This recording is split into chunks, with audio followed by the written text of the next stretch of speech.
Wine Night has been confidently backed. First up, stalls fly open. Off and racing, Sweet as Amelia Bedelia, the first of them to go. And Nobel Time also commenced very quickly, but Sweet as is going to burn straight to the lead from Amelia Bedelia. Nobel Time and Wine Night pushing up now to be third as they settle.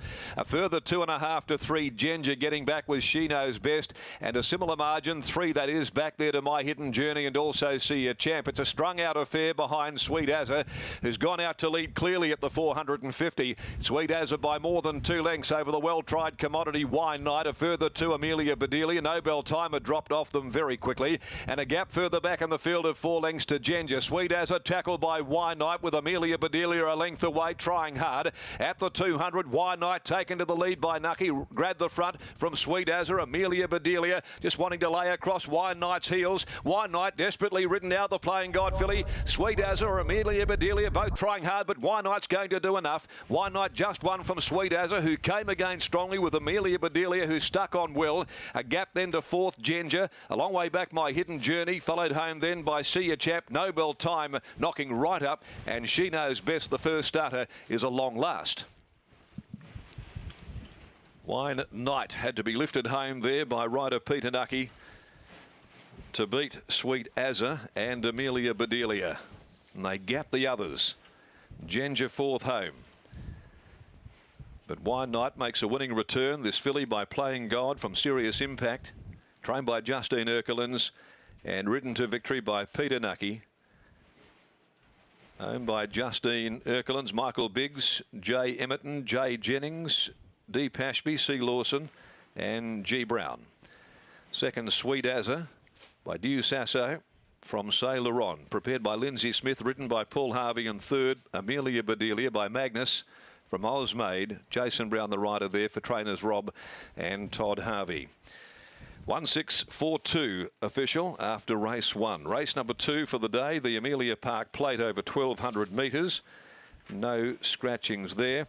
And there is a late one that's come through too in the 7th. 15 Quintaro has been taken out. A late scratching later on in the card, number 15 Quintaro.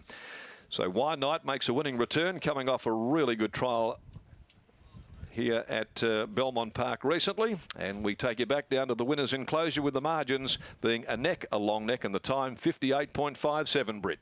Thanks very much, Darren. And we are down here, Justine. It is very blustery conditions. Wine Night resuming here today. You must have come here with a great deal of confidence given what she was able to do last campaign.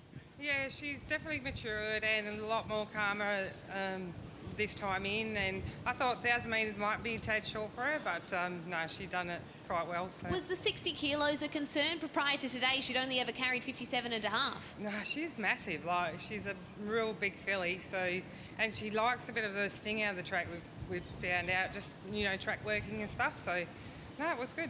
When you say when she's matured, what sort of signs have you seen in her development from one preparation to next? Just more relaxed and, just taking a few things in her stride better, and we don't have to have a noseband on her anymore. And yeah, so she's just come leaps and bounds. I've just learned a lot from that prep, yeah. You mentioned that you thought that 1,000 metres might be a bit short today. Does that mean we see her step up in trips throughout this campaign?